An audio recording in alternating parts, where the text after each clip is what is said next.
নমস্কার, কেমন আছেন আপনারা? আশা করি নিশ্চয়ই ভালো আছেন।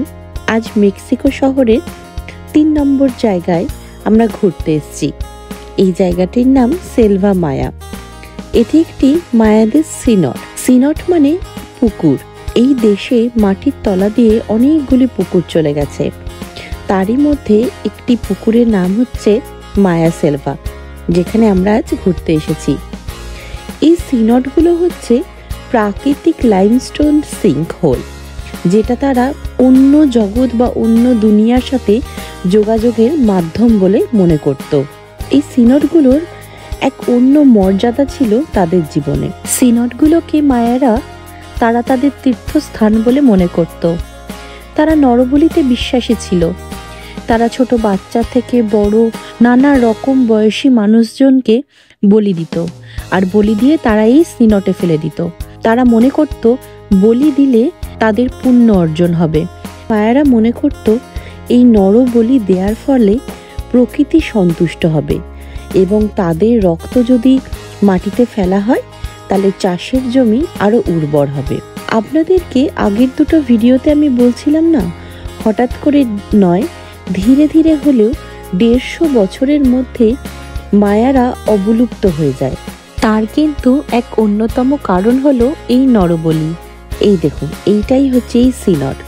প্রাকৃতিক উপায়ে তৈরি হয়েছে এই বিশাল আকৃতির একটা গহ্বর, আর এখানে বৃষ্টির জল সঞ্চিত হয়ে হয়েই এই সিনট বা ছোট পুকুরের তৈরি হয়েছে। এই পুকুরের জল কিন্তু অত্যধিক পরিষ্কার পরিচ্ছন্ন এবং যাকে বলে একেবারে স্বচ্ছ। এখানে অনেক লোকই প্রমাণ পাননি, কিন্তু মনে করেন সিনটের নিচে যে জল বা তলার দিকে যে জলটা, সেটা সমুদ্র বা অন্য কোনো সিনটের সাথে কানেক্টেড। তাই এর জল সবসময়তেই সার্কুলেট হতে থাকে, আর তার ফলে এর জল কোনো দিন নোংরা হয় না। চলুন আমরা নিচে যাই, আর যেতে যেতে দেখি এই সিনটটা মানুষজন কিভাবে উপভোগ করছে। কথিত আছে এই মায়াদের পুকুরে বা সিনটে ডুব দিলে মানুষের ২০ বছর বয়স কমে যায়। তাই বহু দূর দূর থেকে মানুষজন এখানে আসে এই পুকুরে ডুব দেওয়ার জন্য।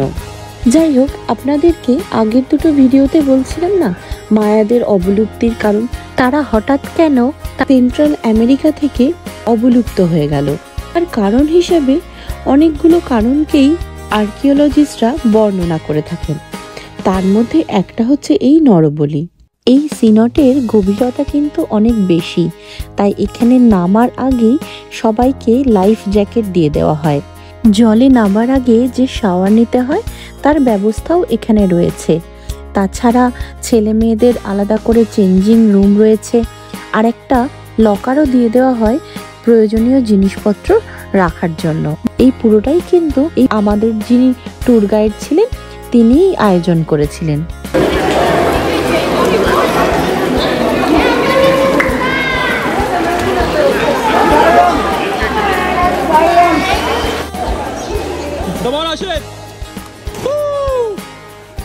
Can you get over there? No.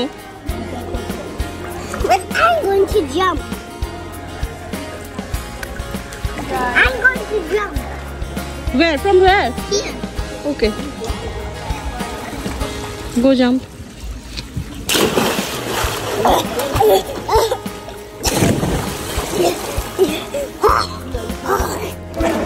Subroto. Do you want to go in the water? Subroto. Jai Shri Ram.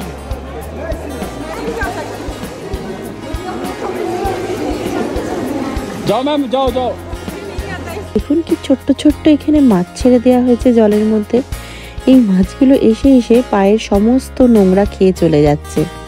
মায়াদের অবলুপ্তির পেছনে যে বড় বড় কারণগুলো মেন হিসেবে ধরা হতো, তার মধ্যে রেন ফরেস্ট ডিফরেস্টেশন, যাকে প্রাকৃতিক কারণ হিসেবে ধরা হয়, আর রোগ বা ইনফেকশন, আর হলো স্প্যানিশ আক্রমণ। মায়ারা ৩০টিরও বেশি বড় বড় পিরামিড আর বড় বড় স্ট্রাকচার তৈরি করেছিল, আর বাড়ি ঘর ইত্যাদি তৈরি করেছিল তাদের বসবাস করার জন্য।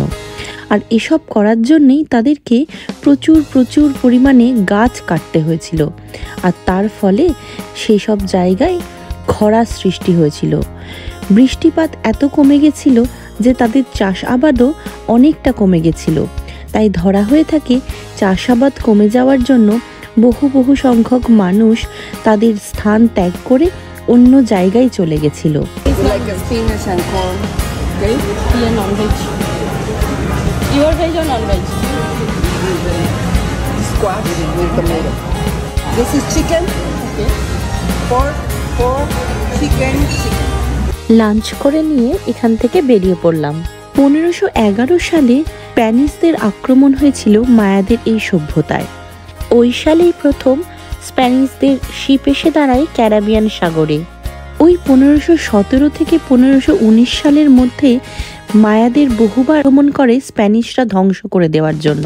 1697 সালের মধ্যে স্প্যানিশরা মায়াদের রয়্যাল কোর্টও দখল করে নেয়। এই শহরটির নাম হচ্ছে ভায়াদোলিদ। মায়ান সিভিলাইজেশনের সময় এই শহরটি খুব পপুলার শহর ছিল। এই যে এখন যে এই জায়গাটিতে চার্চ দেখতে পাচ্ছেন, এটা স্প্যানিশ আক্রমণের আগে এই জায়গায় একটা খুব সুন্দর বড় স্টোনের মন্দির ছিল। সেই মন্দিরটির নাম ছিল সাকি। সেই মন্দিরটা মায়ানদের খুবই হোলি স্থান বা খুব ভালো তীর্থস্থান বলে গণ্য করা হতো। প্রথম যখন স্প্যানিশ এই মায়াদেরকে আক্রমণ করে তখন তারা প্রথমেই এই মন্দিরটি ভেঙে দিয়ে এখানে একটি চার্চ গঠন করে এবং এটাই ছিল স্প্যানিশদের প্রথম আক্রমণ মায়াদেরকে ধ্বংস করার জন্য। এই চার্চটি এখন পাবলিকের জন্য রোজ সন্ধ্যে 6টা থেকে খুলে দেওয়া হয়। এইখানে যে বাড়িগুলো আপনারা দেখতে পাচ্ছেন এই ভ্যালেদোরিতে, এই বাড়িগুলো খুবই ইউনিফর্ম, অর্থাৎ সমস্ত বাড়ির ডিজাইন, তাদের দরজার আকার, তাদের জানালার আকার আর বাড়ির প্রত্যেকটা হাইট দেখুন সমান, কারণ এটা মায়াদের কালচার হিসেবে ধরা হতো। আর এখন এই জায়গাটি এখানকার গভর্নমেন্ট মেনটেন করে থাকে। এই প্রত্যেকটা বাড়ির কালার আলাদা হলেও কোনো বাড়ির কালার কিন্তু চেঞ্জ করতে দেয় না গভর্নমেন্টরা, অর্থাৎ এখানে নিজের বাড়ির কালার করার জন্য কিন্তু গভর্নমেন্টের পারমিশন নিতে হয়। গভর্নমেন্টের নিয়ম অনুযায়ী আপনি বাড়ির কালার কিন্তু এখানে চেঞ্জ করতে পারবেন না, আপনি রিকালার করতে পারেন, অর্থাৎ যে কালার রয়েছে সেই কালারই করতে পারেন, কিন্তু তার রং চেঞ্জ করে অন্য রং করা যায় না। এই শহরটি কিন্তু মায়াদের সময় থেকেই ভীষণ উন্নতি লাভ করেছিল, আর এখন স্প্যানিশ আক্রমণের পর থেকেই এই শহর স্প্যানিশদের দখলে।